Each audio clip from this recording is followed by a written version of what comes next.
Hi everyone, welcome to season 2, episode 2 of Fundraising Conversations. And today we are going to find out what IT tools you can use to support your nonprofit fundraising. And my guest today is Hanna Polanowska from an organization called Tech to the Rescue. Hi Hanna. Welcome for Hello. Hi. Hey. Thank you so much for your invitation. I'm really grateful for being here and excited that we can talk about this very interesting subject, especially now when the new technologies are emerging quite rapidly into the nonprofits world. And it's Exactly. very, and I guess it's needed for us to chat a bit about how they can be utilized. Absolutely. I think we in nonprofit organizations, we are always busy with fulfilling our mission, and we don't actually have the time to get into the tools, to understand them. We don't necessarily have the skills. So thank you so much for sharing your expertise with us.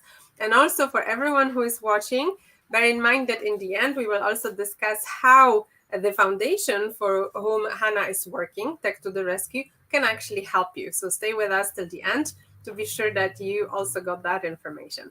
But let's jump right in and talk about what kind of tools we can actually use in fundraising. And Hanna has prepared this very useful presentation for us, where we will be talking about using the IT tools for donor and grant management, communication with donor, and donation services. And so basically, when we are preparing for fundraising, then we are communicating with donors, right? Then the donation itself happens, and then we do the entire follow-up of the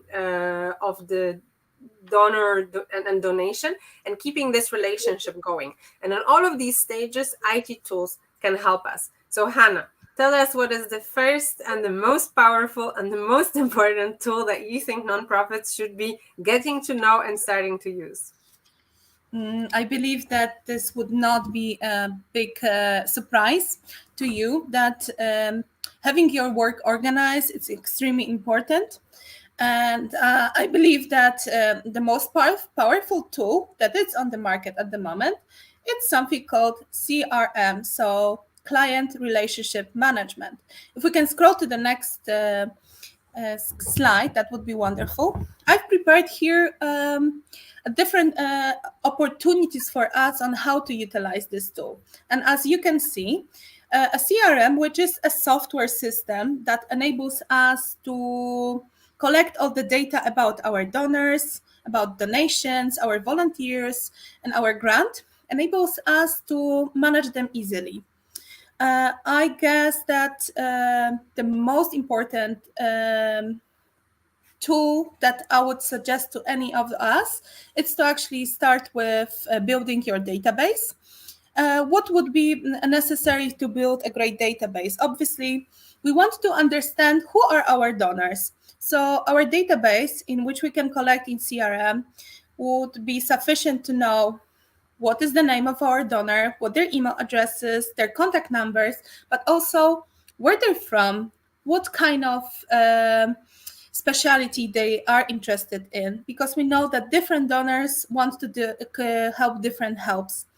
And also, what is important is that to track the activity that we are actually connecting with the donors. I've put here several examples of how which companies provides the best tools for you to get those donation and donors management systems. There is Monday for nonprofit, and as you know, Monday it's a very powerful tool with many collaborators on board, so that when you choose this tool, you can actually use it for many reasons.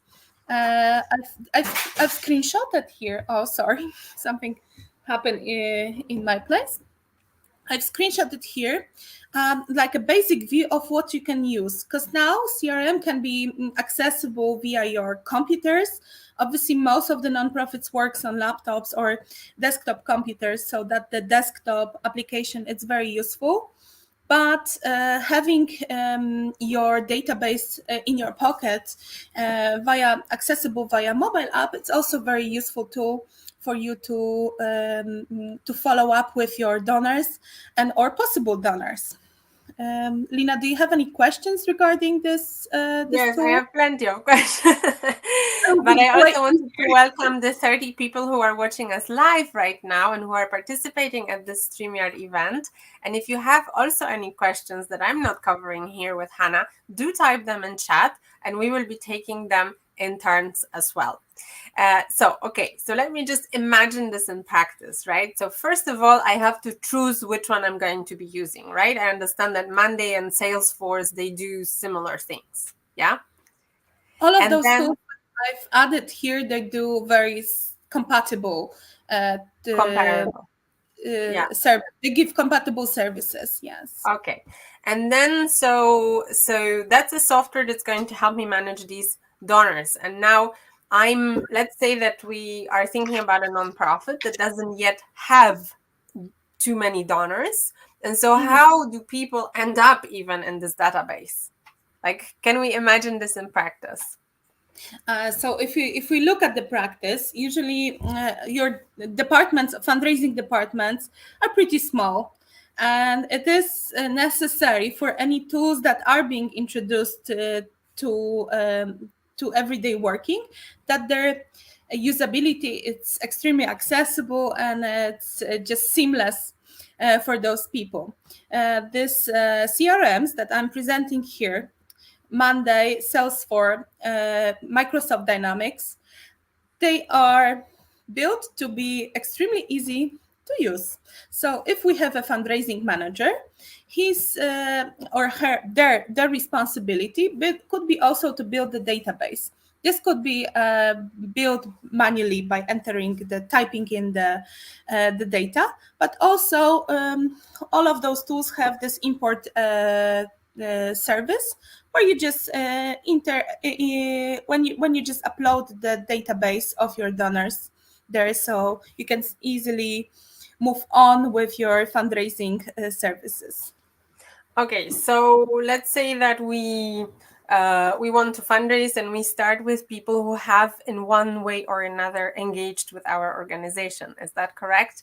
And we are hoping that maybe they will become donors. And then once they become donors, of course, they stay in this database. So I have a couple of really important questions here. One is from Maya, who is asking whether this is a tool for managing individual donors or institutional ones as well. So organizations, companies, institutions. The great chance of those tools that we are presenting, that they're easily tailored, and the companies that provides those services to you are always having a team that is supporting the NGOs with adjusting the settings of any of those tools, and they also have multiple templates available that you can all easily click on it and utilize. Say those are multiple individual donors, those are institutional donors. So yes, Maya, the answer is you could use them for both. Okay, so they are very diverse tools that can help you Amazing. in managing different kinds of relationship. And so what happens? Now we have these people in there, either they are potential donors or they are someone who has already given us money. And then what kind of activities that does this software do that is helpful to us? For example, you could track all the donations that are coming from that one donor or a group of donors, and then later you could utilize their statistics and analytics tools. I believe this is important, especially when we are doing the reportings at the end of the fundraising season, to understand when and who is our most loyal contributor to the cause. And then later, based on that, I believe that every fundraising marketer knows it bestly, that it is great to thanks and encourage those who are the biggest givers to stay with us for longer, and especially, just to appreciate the input that they're giving to our cause. Okay, so I understand that then every email is attached. So every communication that you have sent to this Oh, person is yes, actually attached inside. So I think what is interesting here is that, sometimes we have a nonprofit organization and somebody is doing some work and then maybe they leave or they get sick, absolutely. right? Oh, And so what oh does my this do God. for us? Lina, we already discussed about this in our previous meetings, but I believe this is a case where we all struggle with, like what to do when there is an employee who has been a great contributor to our cause, but suddenly they have to change, or they're just going for maternity leave, paternity leave. There are things which cannot be shared with us when they're in their heads. So CRM tools have different integrations with your email when they are tracking every email that it's being sent to your address. And that also means that you could see who has opened your emails, and you Ah, can see emails.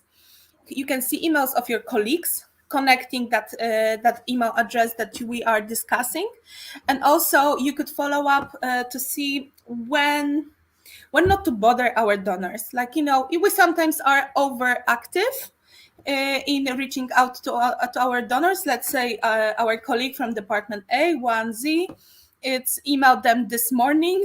15 minutes later, another email. Let's say two, three other people are sending the same, even a different type of proposal. It is overbearing our donors, and it's, I don't know if any one of us wants to get that many emails from one right, organization yeah. in a short amount of time. So pacing our communication is extremely important. But also what Okay, I perfect. wanted. So on one hand, we are making sure that we haven't sort of left anybody behind, that people are receiving the communication. What we want to do after the donation is acknowledge the donation, thank people, but also after some time, let them know what happened with their money, and this is gonna be Absolutely. tracked. But then at the same time, we are managing the amount of communications, even if they are done with other people in the organization. Am I understanding this correctly? You sum it up perfectly. Thank you so much. Okay, I have some more questions here. Is Rafa who is asking whether you would recommend any specific. Sorry, no, that's this question. Voila, whether you would recommend any specific of these softwares for a beginner, smaller organizations with not great IT capabilities. So obviously it depends on your budget. Salesforce, as I remember, there is a 15% discount for nonprofits, which makes it a very interesting tool, but also it makes it a bit more expensive depending on your needs, especially Microsoft Dynamics, that, as we know, through TechSoup. So TechSoup, it's an organization that equips nonprofits with technology, but on that level of giving them grants for computers, giving them grants for accessing cheaper software. And as I know, Microsoft Dynamics has a very interesting collaboration between them. But also here at Tech to the Rescue, if you are joining us, we have a direct contact with those sellers, so we can recommend and use it. But in Uh, terms of like usability, in your experience, which one is the easiest? Like, which one is the uh, most user friendly, easiest to get out into? of those two, Microsoft Dynamic, it's very nice, but I would say the third option, which is the easiest, would be Monday.com. Monday.com. Okay, so a personal recommendation from Hannah is Monday.com. That's fantastic. We have another question from Patricia, who says, my organization doesn't have any donors. Can I find them with these tools? Unfortunately, no. This is just a tool to collect your data and help you to analyze your data. But there are other options for you to find donors. And especially what I'd like to check, let me get back to you shortly, because I know one tool that helps you to find donors, but would you mind if I share it in the comments after our discussion? I need to dig it. Okay. All right. Sorry. Okay. So one last question in this round. That's from Sandra. What is the approximate cost involved in case we're talking about maybe like a small startup consultancy in a non-profit world? Wouldn't it be an overwhelming cost to get into it? So many of those tools which I'm presenting here, they could be accessible for a very low cost, which is like 200, 300 euro per year, which is affordable. Some of them are even for free if you write to them. I want to encourage all the nonprofits to say, if you're having an amazing cause and you're really believing in it, just write to the sales people from those CRM tools and tell them, look, we are doing this fantastic job. Can you help us? Like, we cannot afford it now. Maybe if you're bigger and you get more donors, then later you could be able to contribute back to the technology that they have provided to you. Yeah, perfect. And I know that Salesforce, for example, they actually are very, very active with the nonprofit world. And in the US, they actually hold today conference on fundraising. So it's not unusual for these commercial tools to be used by nonprofit companies. And they know that nonprofits need support to grow and become bigger. And as you become bigger, they're happy for you to be their customer. Absolutely, Lina. And this is also part of what Tech to the Rescue does. We do collaborate with these big tech giants to help us to get better deals for our nonprofits, so we can trade off and maybe act as a recommender and a connector with those tools. So if you're interested, just let us know. Perfect. So here I also have Ode who is saying, can you send us the link to these tools? If you subscribe to the newsletter of the European Activism Incubator, we will be sending after this fundraising conversation a link to replay and also the presentation that we are showing right now. So go to our website, scroll down to the footer and subscribe. Now, I wanted to just, before we finish this part and go to other tools, here you're talking about donor and donation management, and I think we have explained more or less what these tools can do for us. But here you also say grant management. How would the CRM software help me in grant management? So as I mentioned before, many of those tools has a templated options for you to use for classic project management. A grant, it's a project in terms of like we are seeing it from the IT world, which is a bigger project. So maybe a program management in that sense. But those tools as Monday, Salesforce, and Microsoft Dynamics, they can supply you with a template to follow your grant, to put all those expenses. We obviously understand that it is extremely important to be very on the go with tracking your expenses, because if you start trying to do this at the end of the grant, that makes it a colossal job, and we do want to avoid doing the big job, which is very stressful. And here on a daily basis you can track your expenses, track your connections, track all the deliverables. So we know that with many grants there is a success rate to be achieved, and you could collect all that data in this tool. Okay, perfect. And of course, some institutional donors will have in the end their own templates that we have to fill in, but still having this all sort of within one system that everybody can use in the organization, and especially if it's on the app, can be very helpful. I also want to add here that those data can be exported. So it could be exported so that you could later just easily copy and paste them to any of the institutions, the donation reporting tools. So that is it's a very useful. So you don't have to redo it manually. Yeah, perfect. Fantastic. So just to wrap up this point, I think that the power and also at the same time the challenge with the CRM tools is that they are so powerful and have so many options. So I think a beginner can quite easily get lost in it.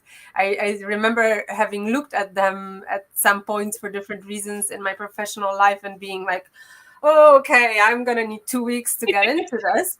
Same So with Excel sheet, yeah. but you obviously work for Text to the Rescue, and we will discuss a little bit later exactly what this organization is. But do you also help with training?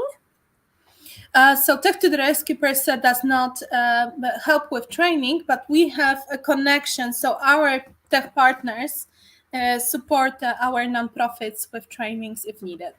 Ah, okay, fantastic. So stay tuned till the end until we discuss that point as well. Now let's move on to other tools, other group of tools. How to be closer with your donors. Tell us, Hannah.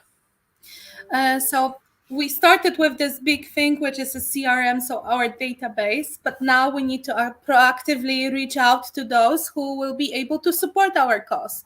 And I've put here several tools which can be very useful and easily accessible and many times for free, which are great examples for us to stay in touch with our donors.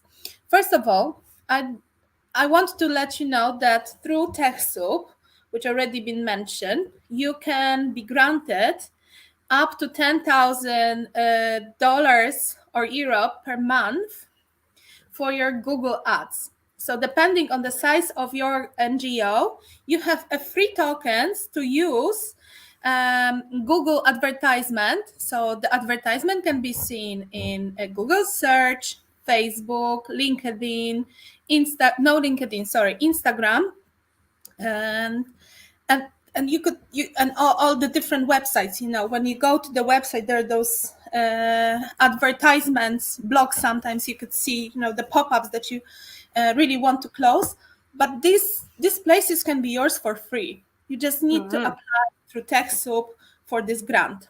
So Okay, so when instead of having, advertising of a curling iron, we could yeah, actually be advertising our costs, yeah, on the yeah. website that are providing free content and have ad placements. That's a fantastic news. And we can make people aware of our missions and we can make people and we can ask people for donations. So this is a little bit an answer to you, Patricia. How do we actually acquire in the first place these donors? Google Ads is one of these possibilities. uh, uh, well put. What I want to say, because we are creating something which is creative, but also like images, videos, or GIFs that would help us with donation. Probably all of us know that Canva is available for free, and Canva Pro is available for nonprofits also for free. And I think this is the tool that has revolutionized uh, the world of creating any graphic content. So Absolutely agree. We use Canva and we love Canva. extremely easy to use. Anyone, you could even create your website there. I've tried to create mine, so it's it's really interesting. Fantastic. What else is here? I wanted to maybe just touch on Linktree, because there would be an example of projects that we can utilize the Linktree later. Linktree is this very interesting startup which has found a simple but beautiful way of just doing from one link a page where you could link many other links Yeah. to all your activities. Because Simple but revolutionary. We love yeah, those ideas like that. because on Instagram we can only put one link in bio, but we actually want to sometimes send people to several places. And so we put a link to Linktree in bio, and then it opens a sort of menu from which people can choose what they're actually interested in. Exactly. We'll see it. You'll see an example in a second, so it will be easier to understand this. On the other note, we have email marketing software, and I put here a Fundraise and MailChimp and Monday.com. What we discussed previously. So we have a database of our donors, and what Lina just said, she pledged you to subscribe to the newsletter. Yes, By subscribing to newsletter, you're actually landing in our database. And what we as a fundraising manager later can do, we can send you a nice email campaign saying, okay, there is a 1-day donation campaign. Would you like to donate? You don't have to be our regular donor straight away. We can warm you up slowly to get in touch with us, to understand why is it necessary to support us and what a fantastic job we're doing. MailChimp, it's a great tool for any marketing manager, and marketing manager should be working closely with fundraising manager, in my sense, to share the news about the campaigns, to send those pledges about donations. And yes, do you maybe guys have any questions regarding that? Yeah, please write your questions in the comments if you have any questions, and I'm going to be asking my questions in the meantime. We actually use MailerLite, not MailChimp. I personally find it a little bit more Mm-hmm. user-friendly. Mm-hmm. But I think that one of the things that I know these tools allow is to segment your list. So, for example, I can email everybody in my database and say, hey, if you really like this episode of Fundraising Conversation, please buy me coffee. Haha. And but then those of you who have actually made a little PayPal transfer or something, then I can just send something to this segment of people and sort of continue the conversation. For example, first I can thank you, and then after 2 months I can say like, hey, this is what we did with your money. We actually produced another episode of fundraising conversations that have been really useful in building up capacity of nonprofits. So I actually keep you in the loop at what has happened with your money, but I'm not sending it to people who didn't give it to me. Mm-hmm.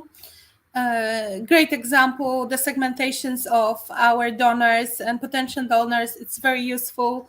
And not only that, we can send a different newsletter to those who are our donors, different newsletter to those who are just subscribing us but hasn't been pledging with us yet. So the segmentation and the tailoring of our messages is extremely important here. Okay, perfect. So let's go to an example, because I'm very curious now how these tools are used in practice. What have we got here? So thanks Generation Z, Y, E, and all of those who were pushing hard on Instagram to put a donation button in it. So now when you could see your activities, you could put a nice post where you could insect the donation button. It's not that visible now, but maybe if we can zoom in, you could I think see. we can, yeah. Ah, amazing. So hold on. So So on this the is a left, story, right? On the left, I see an Instagram story. Is this correct? yes, this is an Instagram story with a donation button widget above it, which you can link directly to your donation payment page. Mm-hmm. So And and this has been boosted. The visibility of this story is boosted with Google Ads. yes, So it exactly. reaches more people. Okay, wow, this is fantastic. Okay. And here on the right, we see what we've discussed before. So the use example of the link tree, where on Instagram, as we mentioned, there's availability only for one link.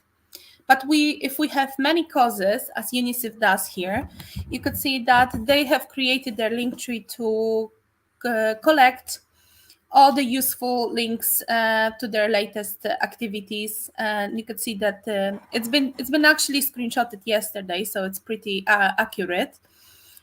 You could donate to support the earthquake survivors now, and many others. And I guess this is very easy, and this is a real game changer for, Yeah. especially for Instagram marketing.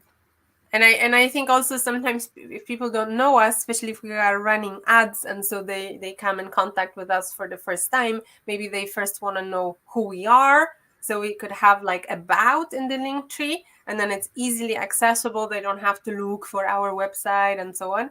And then, but then also donate immediately, right? Because the easier we make it for people, the more likely they are to act.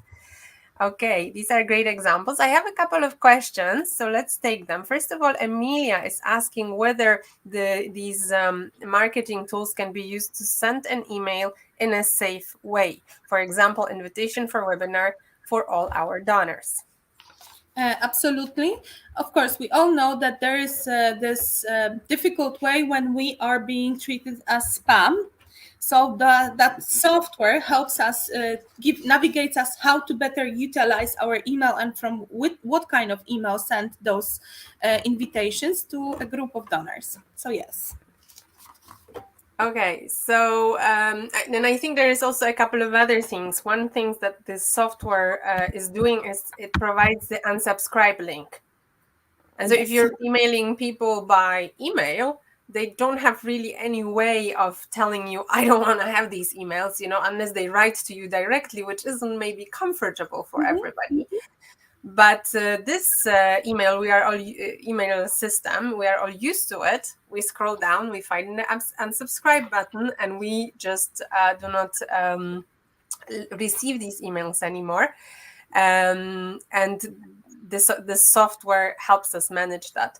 I don't know about MailChimp because it's an American company, but MailerLite is doing a lot to align itself with the general data protection regulation, so GDPR. And to fulfill all the requirements, including the right to be forgotten. So you can completely forget a subscriber and sort of wipe their data from there. But as Hanna said, it might land in spam. So don't use words like free in your subject because apparently that can put you in a spam box. And of course, if you are spamming people and too many people are marking you as a spammer, then you are going to end up in trash automatically. So if you really have a very, very important email to a donor, then you probably want to do it manually from your email.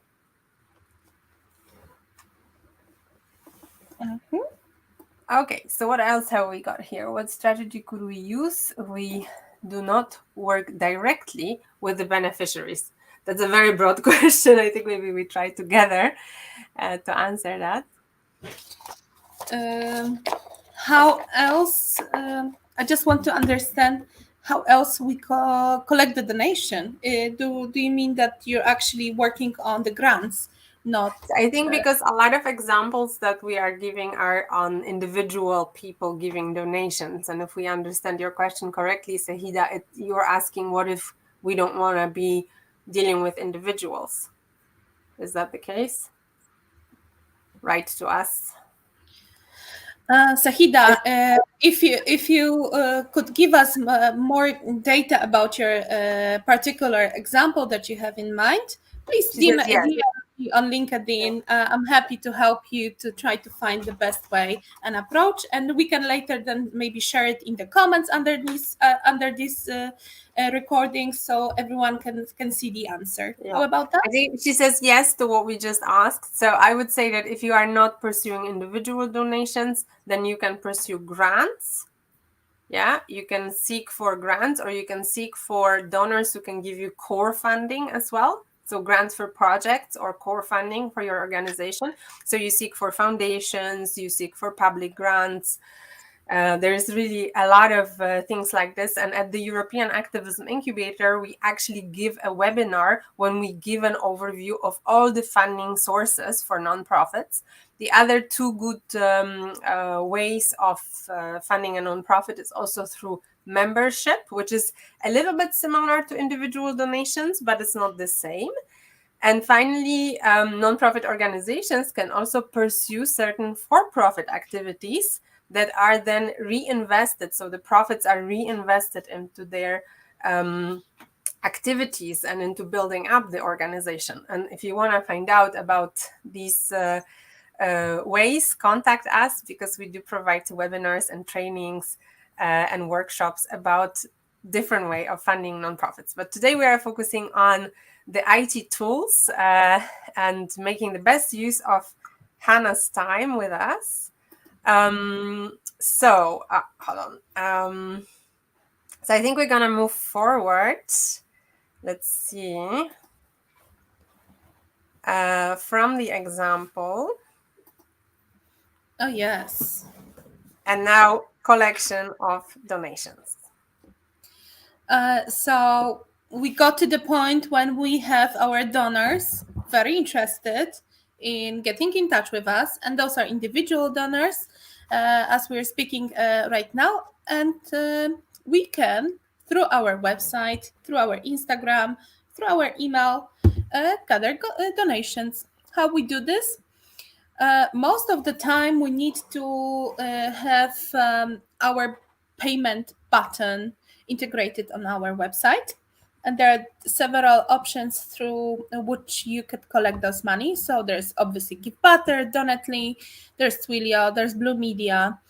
And I added this example here to show you there are multiple payments options. So you could use Apple Pay, Google Pay, there's Visa, there's MasterCard, but there's also cryptocurrency, which is a new form of payments, which I am extremely interested with. And also there is an option for payments with or maybe giving NFTs instead of the payments. That is also very interesting. But what I wanted to tell you is that you could have a button on your website that it's accessible 24 hours for anyone. So it doesn't matter in which time zone your donors are or what time they are actually visiting your website. If they're interested, there's nothing than just buttons, two clicks of the button to continue the payment.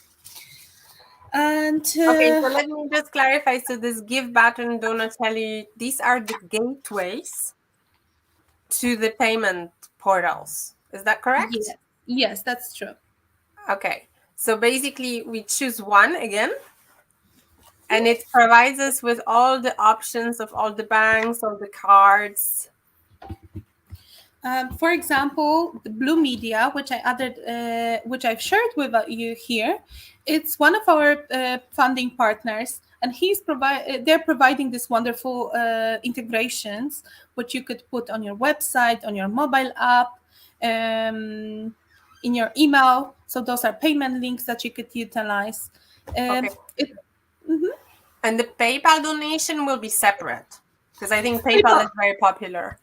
PayPal is also here, integration with It's PayPal. included. Okay. So Yeah, we can just be need done. one gateway that will connect us to all the systems. Yeah. Yeah. And these standard gateways include cryptocurrency, or we want to go with we need other providers. Those aren't very popular yet, but we are going through this, and there is a special tailoring needs to be made to equip those cryptocurrency payment.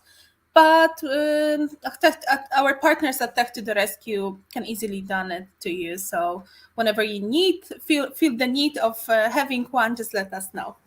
Okay, so tell me just really quickly, whilst I'm waiting for people to perhaps ask any questions about payment gateways.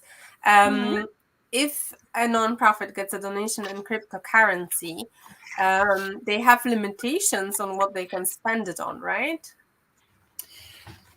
I'm not familiar with that. Sorry, I don't know. So I think we have to find then whatever we want to buy for this money. Well, The cryptocurrency also has to be accepted, right? cryptocurrency can be exchanged into real money. Okay. So there are many portals when you could just go and sell your cryptocurrencies and receive funds for that. So into like a politics, currencies. So that shouldn't be a problem. But Okay. I think you need to check with your state's policies on how to handle cryptocurrencies, because this is another subject and it has to be just look into quite broadly. Okay, so not so simple with cryptocurrencies, but let's not exclude it because perhaps in some situations they are very useful. And I think you have told me about a situation Mhm. where Tech to the Rescue helped set up cryptocurrency um, because the bank payments were not available. Um, this is one of those examples when it really touches your heart, because a year ago when the war outbreak in Ukraine, we had this awful situation when one of the NGOs based in Ukraine were cut from their funds. You remember all the banks, European banks, just stopped the transactions. People couldn't transfer any money, couldn't move the money in, out. So they started to get really, skinny in terms of their budget. So they asked us to provide them with a Bitcoin payment link on their website, and the integration was successful, helped them to sustain this first horrible months. And now when the banks are back to to operating successfully in Ukraine, it is much better. But still, their donors, who many of them could be based in US, and they like their cryptocurrencies, they can share their pockets and donate some of their bitcoins or any other cryptocurrency to the NGO. Okay, so they continue basically using cryptocurrency. Here we have a comment from Eva. Do you agree with this, Hi, Hannah? Eva. It depends on which country our donors are. We should choose the best known method of payment in that specific country. Yes, Eva. Hi, hello. Eva is also working with me.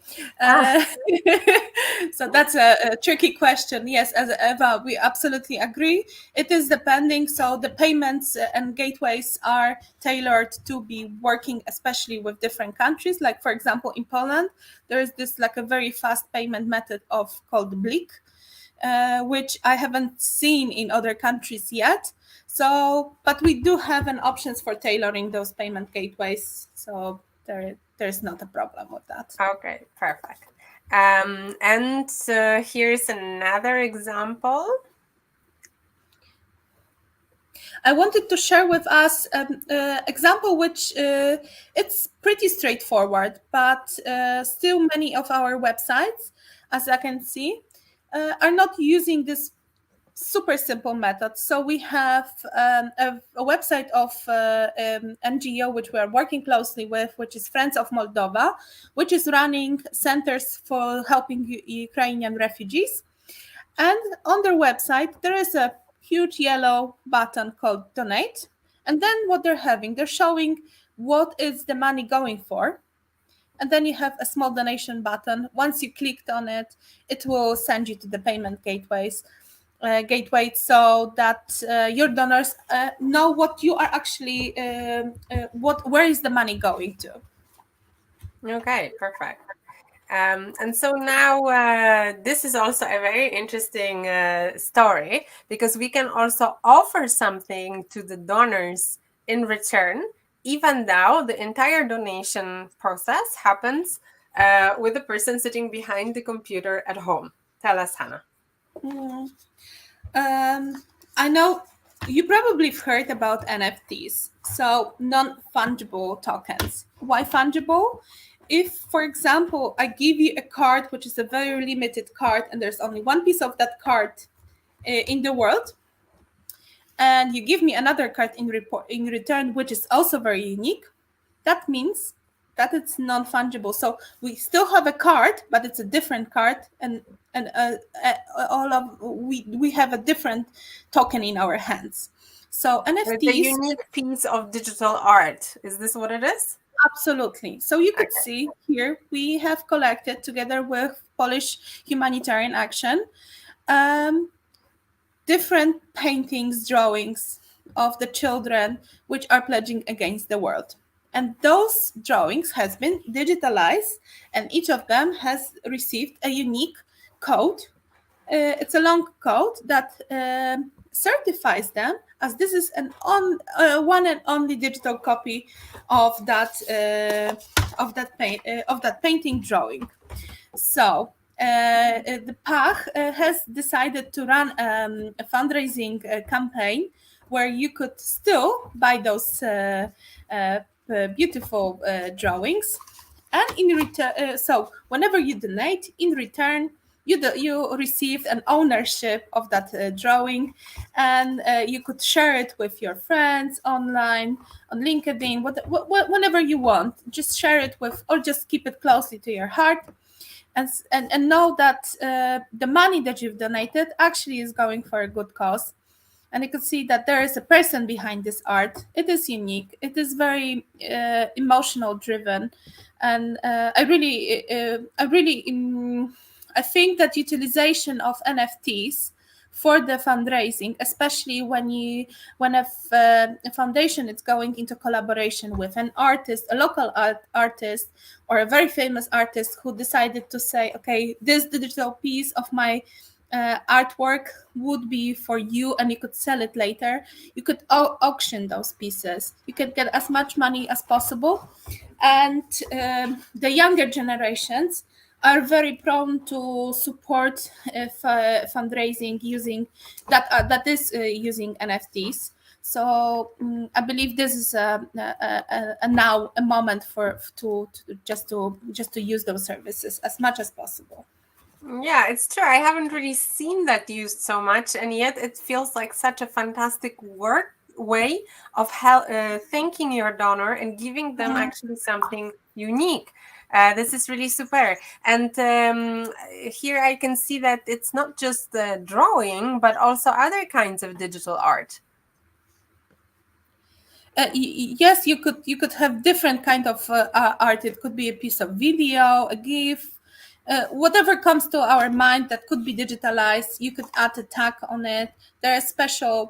Um, there's a special tool that would help you to put the long code on it so that it certifies the uniqueness of it, and that could be sell and later, So either fundraise. as an auction or in return for a donation. Yes, it could be all. Okay, and this is all happening through the website of the nonprofit.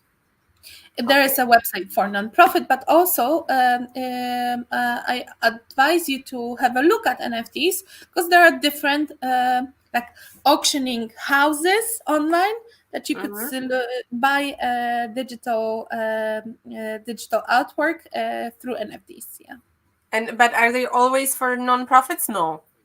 No, it is working on for all. Yeah. Okay, so this is really like the normal art world. Like we have Yeah. the auctions for artwork, and then some Yeah. of them can be auctioned for nonprofits or sold for nonprofits.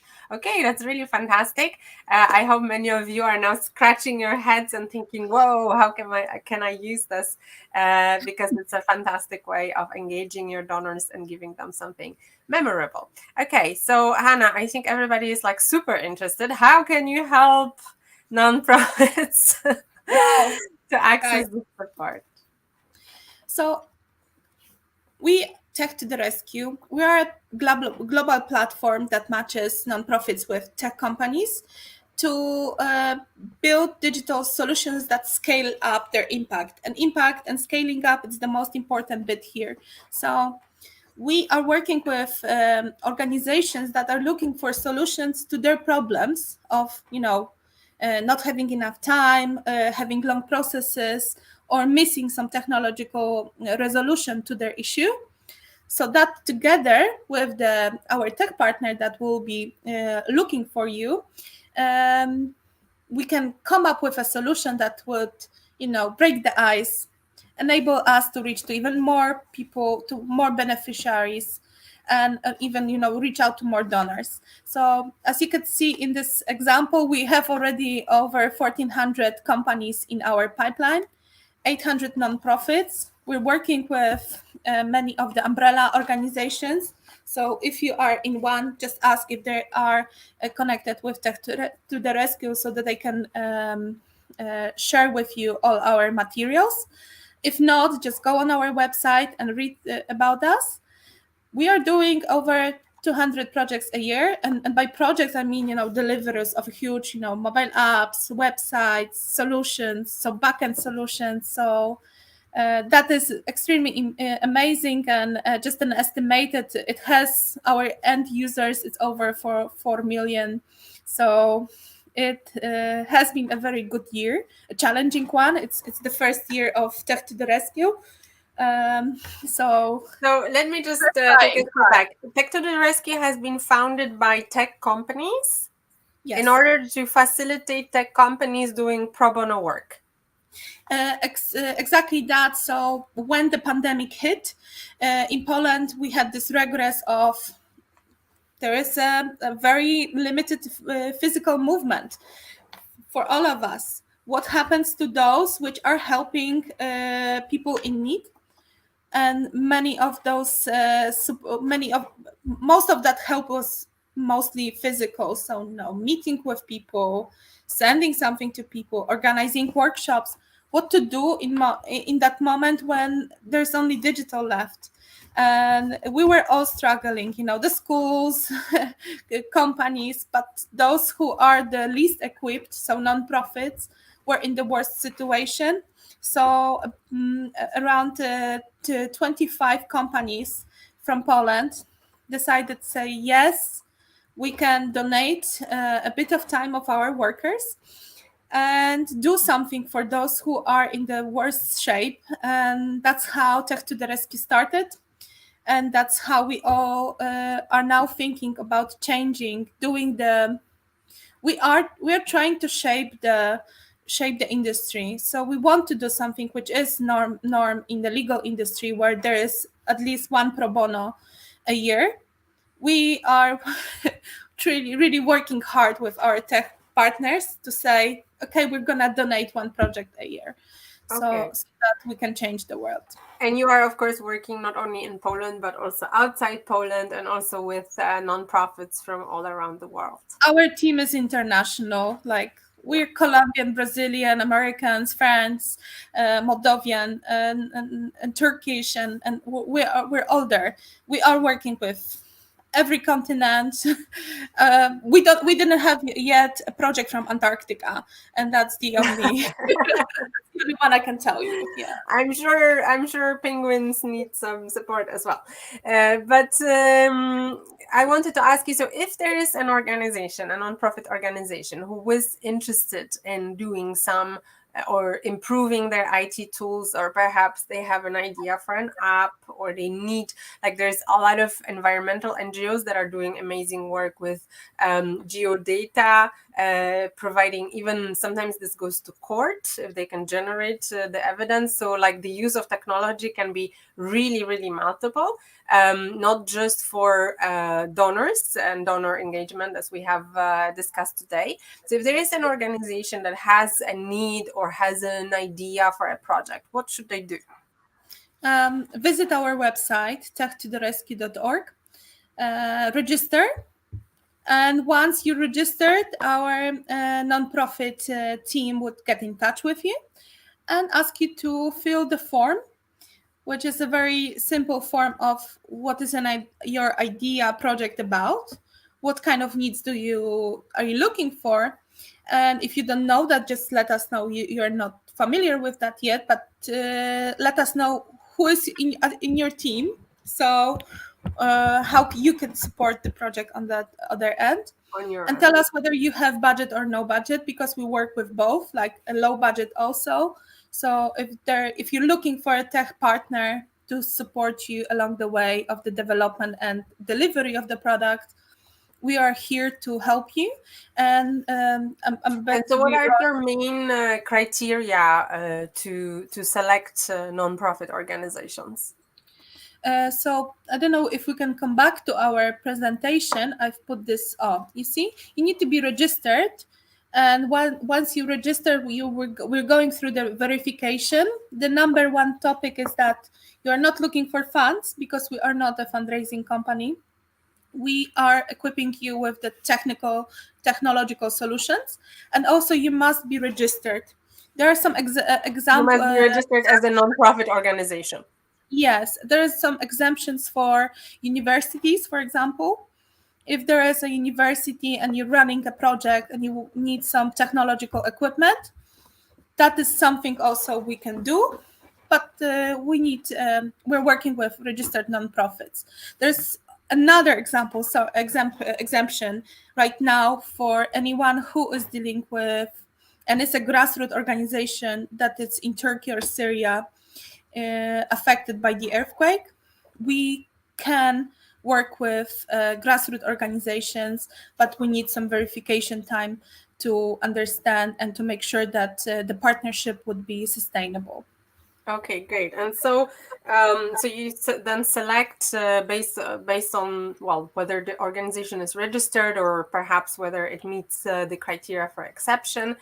And then you also look at whether you have the right IT partner for the project envisaged, right? So how it works is that you are submitting a project brief with us. It lands with a matching team. So the team that I'm leading together with Anna Camerano, and we are verifying your project and we're putting it in on our website where it is easily accessible to the list of our tech partners, and the partners browse through the projects. They can apply for collaboration with them. Also, we are doing our email outreaches. As you are reaching out to your donors, we are reaching out to our partners saying, this is amazing project, please help us. And Mobilizing the partners, yeah. that's how we're working. Okay. And so what is the average length of a relationship between an IT company and a nonprofit that you're managing? So our it's usually 4 or 5 weeks for us to find you a partner. With the more difficult projects, it takes longer. Sometimes it could be a day or two. Mm-hmm. There are miracles which are happening, but we're keeping our projects up to 19 days in the pipeline and available on the website. Later, we're working together with nonprofits to help them to maybe break down the idea. Maybe it's too big. Maybe we need to start from small thing and try to figure out whether this is a good option. So then we're suggesting to maybe start with a discovery session, Mm-hmm. and if that's needed, if the discovery went well, then we're going further and further and trying to find the partners to equip different means. It might be that we will find you one partner which will do all the job, but it might be that we are going to break the project and find you multiple partners who would collaborate with each other. And that's not a problem for them. We have seen a very successful collaboration of multiple entities on one side. Okay, perfect. So basically, the matching team is not only matching, but also getting involved into sort of building that relationship and brokering the relationship. And I remember you also mentioned to me you help with the legal side of it, right? To be sure that Yes. there's a balance of power between the nonprofit and the IT company. Yes, that's. Thank you so much for bringing this up because it's something which we are really proud of. We want to stress out that this is two partners joining the collaboration. We as Tech to the Rescue were just facilitating this movement.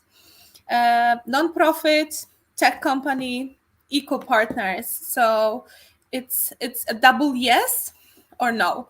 Uh, Perfect. And I'm going to now open for the last round of questions, guys. So ask away because we're nearing the end of this fantastic event. And I'm going to start with a question from Patricia, who is saying, does it make sense to register if we don't have an exact idea yet, or should we wait?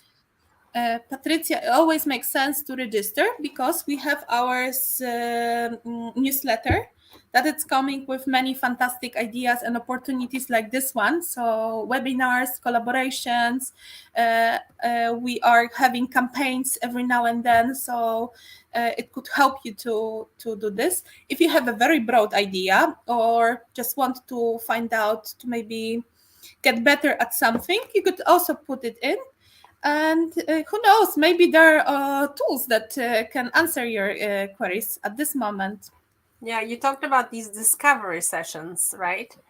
So Yes, it's where the nonprofit and tech company can sort of develop the initial idea a little bit. exactly. Yeah. Okay. So whilst we're waiting for the very last questions, if there are any, I'm going to ask you, Hannah, what are the challenges in collaboration between IT companies and nonprofits? I think something which is worth mentioning is that a there is a barrier of understanding, which I believe can be easily break down if we use a simple language and be very open and clear about what is going to be delivered. So, what we're actually working towards. If you have the vision and you know how to do this, it's great to maybe sit back and just relax because IT companies most of the time has been doing this for many years and they know how to find the best and easiest solution. Obviously, something which we are dealing, and I'm really asking all of you nonprofits to be proactive, not leave us without answer with unanswered emails. We are trying to do this for you. We're many times scheduling like a meeting, matching meeting sessions because it works like dating. Uh, Mm-hmm. we try to set you up for dates, and we're having those 45 an hour datings where you talk about what you're looking for and if you want a baby and what this baby would be like. Yes, so uh, it Don't is ghost nice when you people, follow not up. when you're dating and not when you are Don't going ghost to take to us. the rescue. Don't ghost us, please. But seriously, it is any challenges that we face, we could easily help you with finding out. So treat your matching manager as a person who you can always confide to and just ask a query.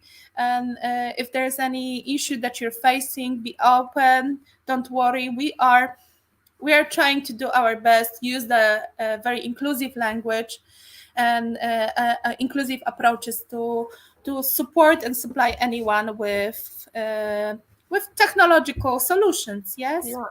And I think this is really, really precious because very often IT people are so much into IT that they struggle to communicate what they do and what is needed and so on. And so it's such a great gift for the nonprofit world that Tech to the Rescue exists and can actually help you and will make the effort to talk in a sort of lay language to be sure that the understanding is made. Another question from Christina. Can we register an idea with several contributor organizations as leads?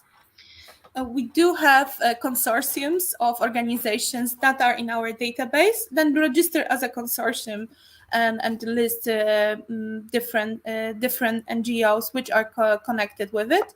Later, it would be not a regular case, but we'll deal with it